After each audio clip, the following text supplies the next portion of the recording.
Oke, assalamualaikum warahmatullahi wabarakatuh. Selamat pagi semuanya. Masih di mata kuliah Administrasi SDM. Di minggu kemarin kita sudah membahas sedikit mengenai teori-teori yang ada di administrasi SDM, baik dari fungsinya dan fungsi spesifiknya. Di minggu pertemuan hari ini kita akan membahas mengenai sistem informasi sumber daya manusia. Biasanya perusahaan ini memiliki suatu sistem untuk mengumpulkan dan memelihara data, yang biasanya data tersebut isinya adalah mengenai sumber daya manusia di perusahaan itu. Jadi sistem yang digunakan di SDM namanya adalah Sistem Informasi Sumber Daya Manusia atau Human Resource Information System. Bagaimana detailnya HRIS ini kita akan bahas di slide yang berikutnya.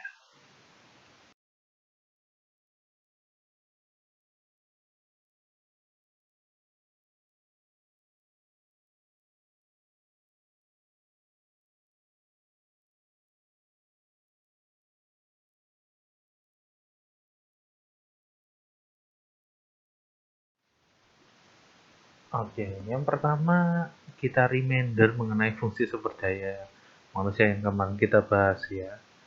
Jadi biasanya struktur organisasi dari sebuah perusahaan ini adalah satu unit atau satu bagian yang biasanya bertanggung jawab atas banyak kegiatan yang berhubungan dengan sumber daya manusia.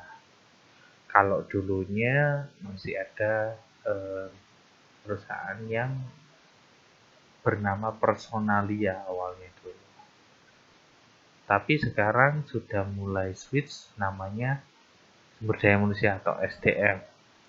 Yang di dalam SDM ini biasanya mengakui bahwa personil adalah sebagai sumber daya yang sangat berharga. Jadi SDM ini bisa dibilang juga adalah suatu departemen atau divisi dalam suatu fungsional atau SDM yang dapat memiliki status fungsional yang sama dengan departemen-departemen yang lain, misalnya pemasaran, keuangan, manufaktur, ataupun dari sistem informasi. Jadi secara keseluruhan proses dari yang ada di SDM ini mulai dari perekrutan. Perekrutan ini apa? Berarti ada berhubungan dengan calon pegawai. Calon pegawai berarti ada proses penerimaan. Setelah diterima dan berstatus pegawai, di tengah-tengahnya nanti kita lihat kompetensinya sudah sesuai atau belum. Kalau belum, ada yang namanya pendidikan dan pelatihan. Di dalam dia sudah menjadi pegawai maupun baru masuk di dalam pegawai. Jadi sampai dia sudah bekerja, sudah memenuhi kompetensi, sampai dia juga nantinya berhenti di perusahaan tersebut.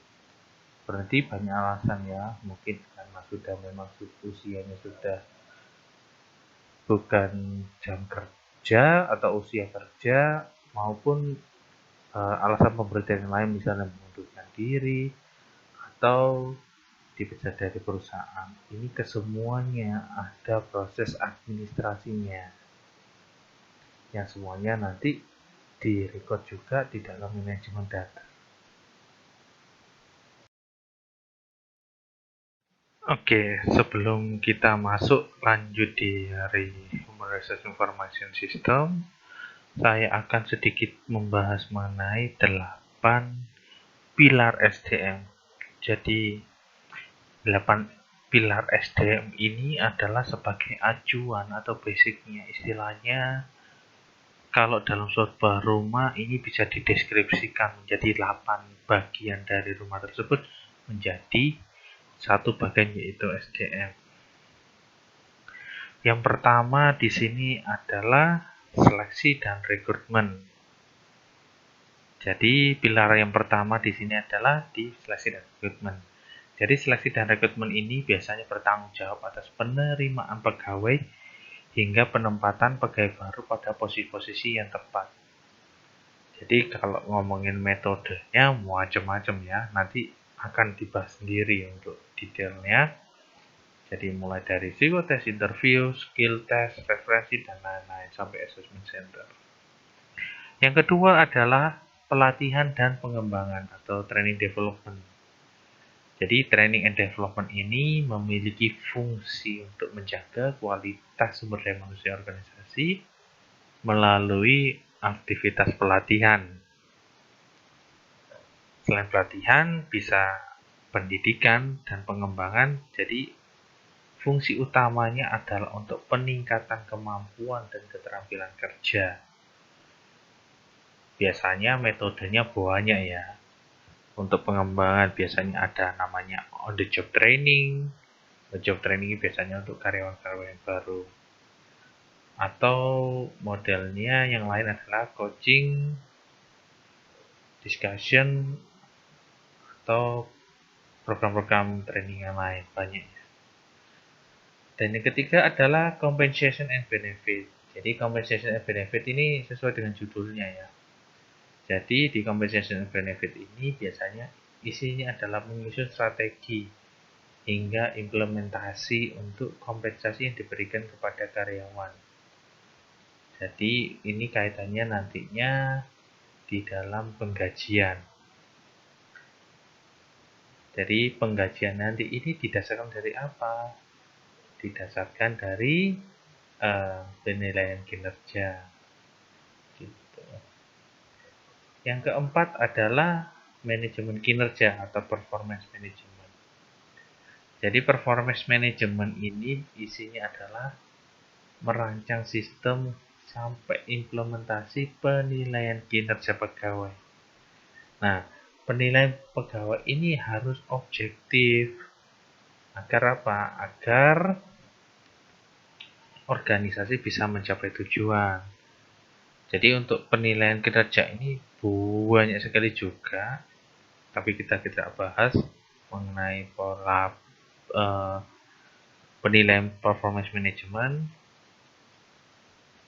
Nanti bisa di lain mata kuliah ya, karena kita akan fokus di administrasinya. Yang kelima adalah perencanaan karir atau career planning. Sesuai dengan judulnya, career planning ini fungsinya untuk pengelolaan dan perencanaan jenjang karir. Masa kalian masuk misalnya dari posisi low, masa di situ terus enggak kan? Kalau kalian sudah kinerjanya bagus, waktu kerja sudah lama, nantinya juga ada proses untuk kenaikan pangkat, terus ditaruh di posisi yang mana, di tempat yang mana. Ini adalah fungsinya untuk career planning. Yang berikutnya adalah hubungan karyawan. Jadi hubungan karyawan ini isinya sebagai pengatur.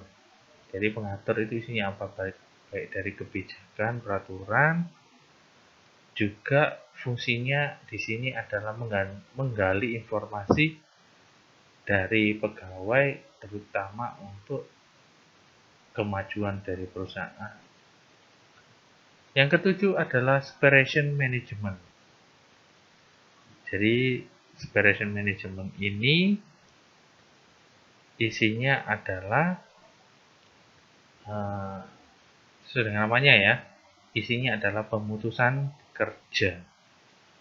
Bisa pensiun, atau bisa masa kontrak, atau meninggal, atau forced separation. Biasanya ada indisipliner atau pensiun dini. Ini fungsinya separation management.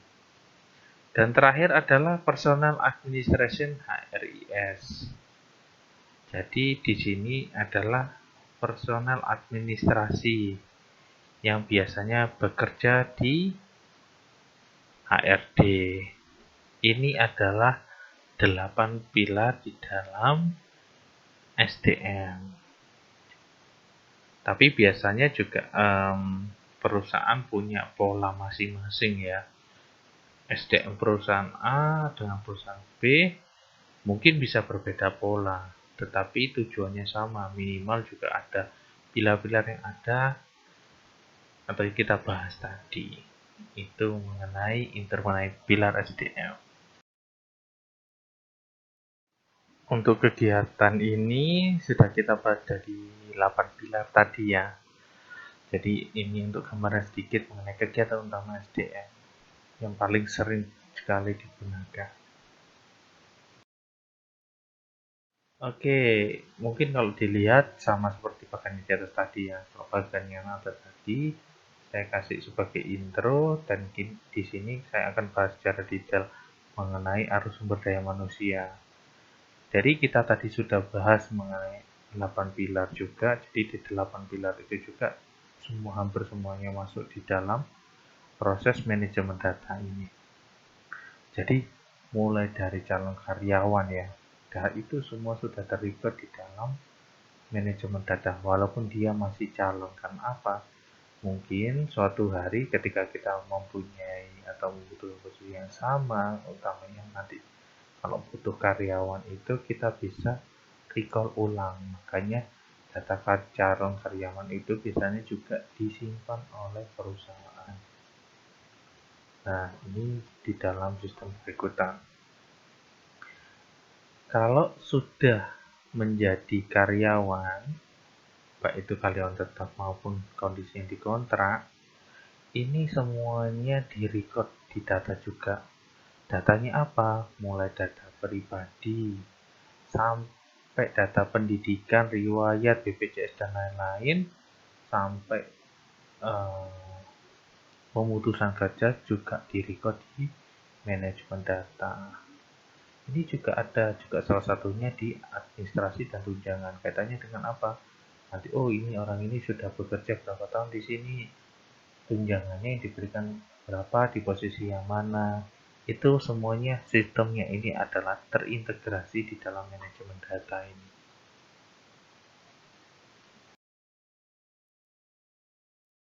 Oke, jadi di sini di gambar ini adalah sebuah model mengenai sistem informasi sumber daya manusia.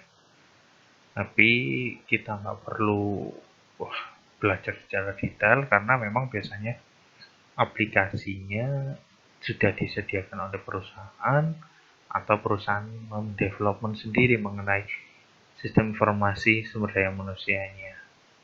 Jadi gambaran secara umum ini kita contohkan mulai dari subsistem input, sub proses data, sampai subsistem output, sampai bisa digunakan untuk user. Jadi di sistem input ini biasanya ada data mengenai dari sumber internal maupun dari sumber eksternal atau dari sumber lingkungan. Di subsistem input ini ada informasi mengenai sistem informasi akuntansi. Ada juga isinya mengenai subsistem riset di dalam SDM. Ada dari sumber lingkungan eksternal, biasanya ada namanya subsistem intelijen SDM. Dari subsistem input ini diproses, datanya dikumpulkan di dalam database. Di dalam database ini yang nantinya bisa dipecah lagi. Jadi dari data basic tadi bisa dijabarkan sebagai subsistem output. Isinya sebagai apa? Contohnya sistem perekrutan, ada sistem untuk kompensasi, ada sistem untuk tunjangan, sistem untuk manajemen angkatan kerja, ada subsistem mengenai perencanaan angkatan kerja, dan lain-lain. Ini banyak sekali. Kita nggak akan bahas satu-satu. Yang kesemuanya subsistem ini atau subsistem output ini, semua datanya bisa digunakan oleh user terakhir, biasanya bisa manajer atau staf yang berkepentingan atau bekerja di bagian tersebut. Ini gambaran model sistem informasi sumber daya manusia.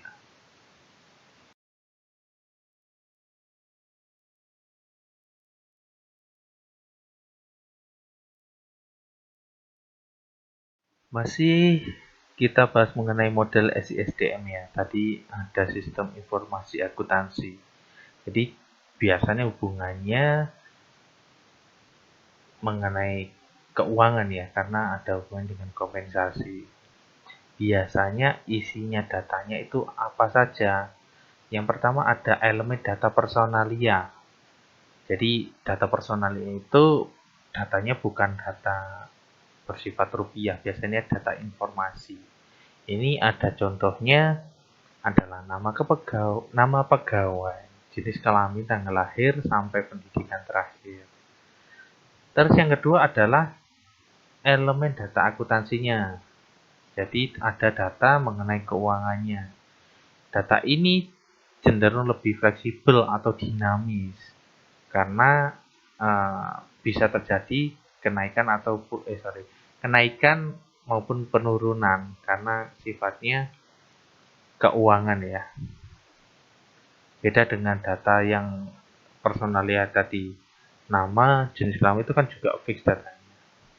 Jadi untuk data contohnya ini adalah berapa upah per jamnya, berapa total gaji bulanannya, berapa pendapatan kotornya, terus pajaknya berapa, terus potongannya berapa, sampai dengan mungkin ada data potongan iuran BPJS dan yang lain-lain. Ini mengenai sistem informasi akuntansi. Yang kedua adalah subsistem dalam penelitian sumber daya manusia. Jadi di bagian ini biasanya mengumpulkan database ada 3 ya. Ada penelitian suksesi, yang kedua adalah analisa dan evaluasi jabatan, yang ketiga adalah penelitian keluhan. Yang suksesi ini adalah fungsinya untuk mengidentifikasi calon karyawan. Jadi calon karyawan itu nantinya di dalam lowongan itu akan ditaruh di posisi mana. Misalnya di administrasi SDM, berarti lowongannya di bagian admin SDM. Yang kedua adalah analisa dan evaluasi jabatan. Jadi di bagian ini terdapat database yang isinya adalah seluruh kondisi atau posisi yang ada di perusahaan. Mulai dari yang bawah sampai dari direkturnya.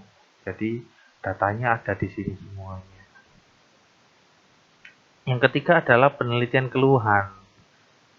Jadi tidak hanya penelitian suksesi atau evaluasi jabatan. Jadi semua informasi yang dikeluhkan karyawan juga dimasukkan sebagai masukan untuk perusahaan.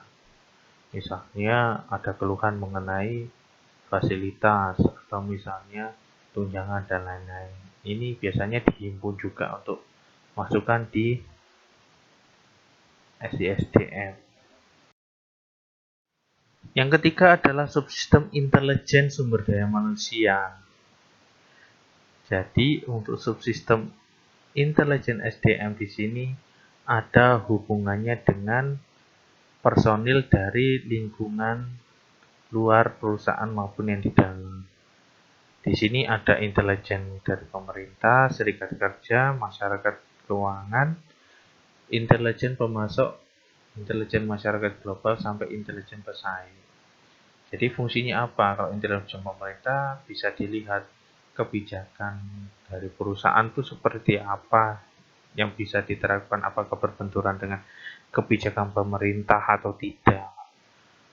Untuk di serikat kerja mungkin standar untuk peraturan untuk pekerja bagaimana, dari pemasok sendiri bagaimana profilnya dari pemasok, atau sampai dari pesaing. Jadi informasi di intelijen sumber daya manusia itu mencakup keseluruhannya, mulai dari pemerintah sampai dari pesaing. Ini untuk subsistem intelijen sumber daya manusia.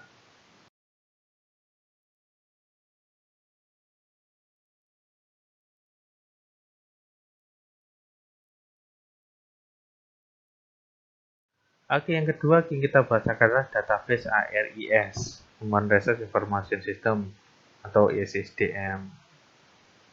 Jadi ini yang sudah mulai masuk ke terkomputerisasi. Ini database HRIS. Jadi kita mulai dari isi dari database HRIS. Yang pertama adalah data pegawai. Data pegawai ini spesifik sekali, mulai dari nama, umur, pendidikan terakhir, masa kerja, keluarga, dan lain-lain.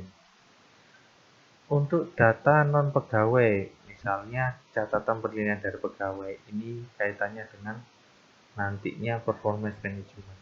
Tapi kita nggak bahas di HRIS ini. Yang kedua adalah lokasi database. Jadi biasanya lokasi database HRIS ini tersentral, ada tempatnya sendiri. Dan biasanya untuk bisa mengakses ini dibutuhkan login sendiri ya. Jadi tidak semua data semua orang bisa mengakses. Jadi orang-orang tertentu di bagian manajemen yang bisa akses untuk kebutuhan informasi data tersebut. Jadi tidak hanya di HRD, mungkin nanti di penjualan bisa akses, dari keuangan bisa akses juga, atau departemen yang terkait yang bisa mengakses data dari informasi sistem. Terus yang terakhir di sini adalah tergantung dari entry dari mana.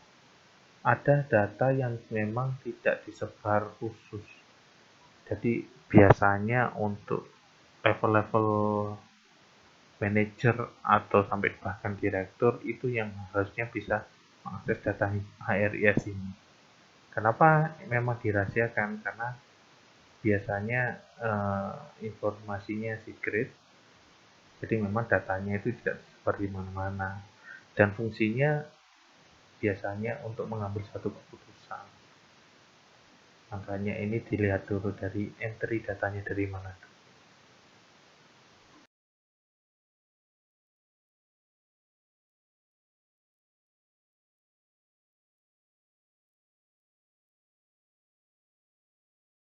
Oke, di sini kita akan membahas subsistem secara fungsional, yaitu data output yang paling terakhir tadi.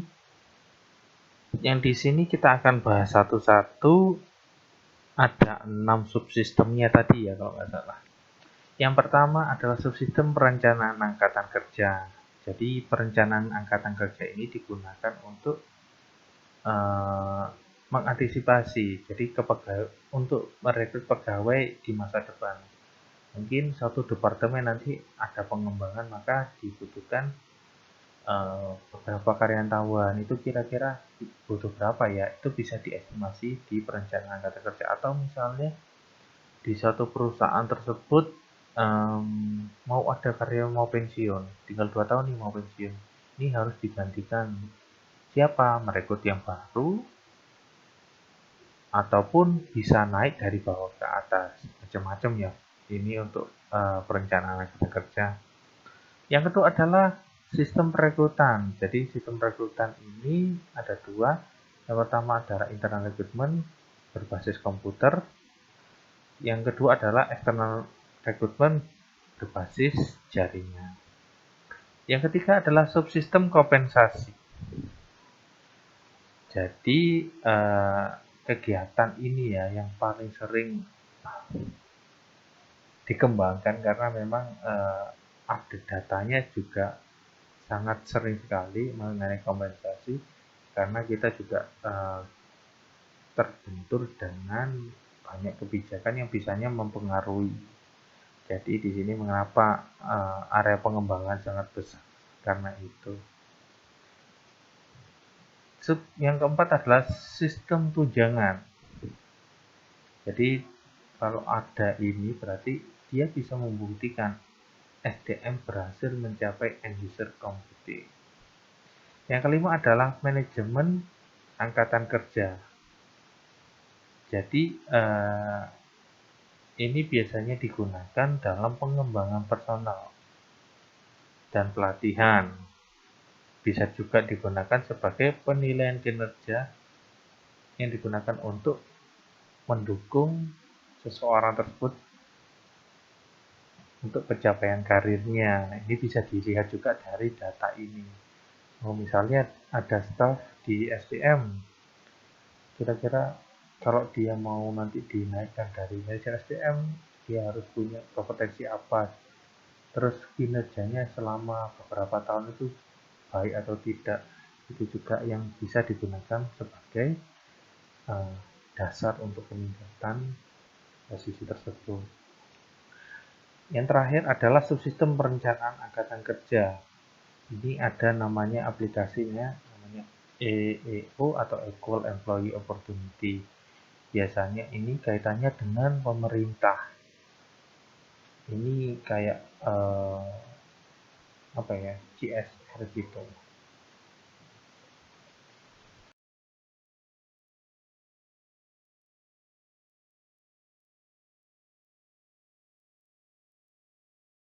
Oke, jadi untuk kesimpulan aplikasi SISDM atau HRS tadi juga banyak, bukan banyak ya, ada kendala juga, terutama mengenai integrasi mengenai database dengan yang ada di komputer dengan data yang manual.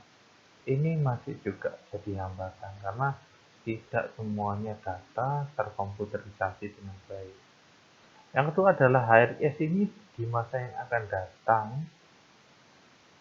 itu bisa nggak membantu um, membantu apa ya, menyelesaikan permasalahan mengenai SDM yang ada di perusahaan nantinya. Terus yang ketiga adalah bagaimana para manajer ini bisa menggunakan HRIS. Nah, ini kita juga terkendala ya, karena generasi biasanya di posisi-posisi juga tidak terlalu aware mengenai teknologi. Jadi yang bisa menggerakkan itu orang yang paling puncak nanti yang di perusahaan itu. Mungkin kalau memang semuanya sudah SDM-nya sudah mulai dari puncaknya sudah mulai generasi milenial, mungkin bisa bisa hilang lah gap di sini.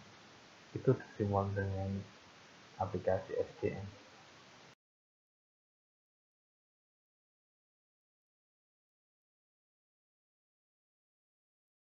Oke, berikutnya kita akan membahas evolusi HRIS. Kalau masih zaman dulu semua data itu masih paper. Jadi mulai dari data informasi karyawan itu semuanya masih di paper. Terus dari paper tersebut akhirnya tebel kan. Kalau karyawan kerja 1-2 tahun mungkin masih tipis. Tapi kalau sudah berkeluarga, jabatannya naik, dan yang lain-lain, masa kerjanya di atas 30 tahun, itu pasti berkas pasti tebel karena ya itu, setiap tahun pasti ada update informasi di dalamnya. Akhirnya database yang dulu banyak papernya tebel-tebel di folder itu akhirnya mulai dikomputerisasi. Dikomputerisasi pun zaman dulu juga masih terbatas karena kapasitas ya. Dulu masih pakai disket. Disket ini disket yang kotak itu, bukan pakai USB. Disket ini isinya cuma 1 MB. Yang kan coba kalau misalnya eh, karyawan ada 2000, butuh berapa banyak disket untuk menyimpan data informasi tersebut. Dan di zaman sekarang itu juga paling enak kan apa? Kita sudah mulai mengenal server data. Jadi semua data itu bisa dimasukkan semuanya di sini. Oke, terima kasih atas perhatiannya. Kita tadi sudah bahas mengenai model SISDM sampai dengan model database HRIS.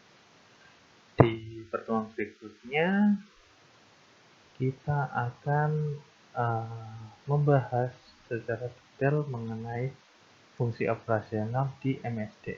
Terima kasih. Assalamualaikum warahmatullahi wabarakatuh. Selamat pagi.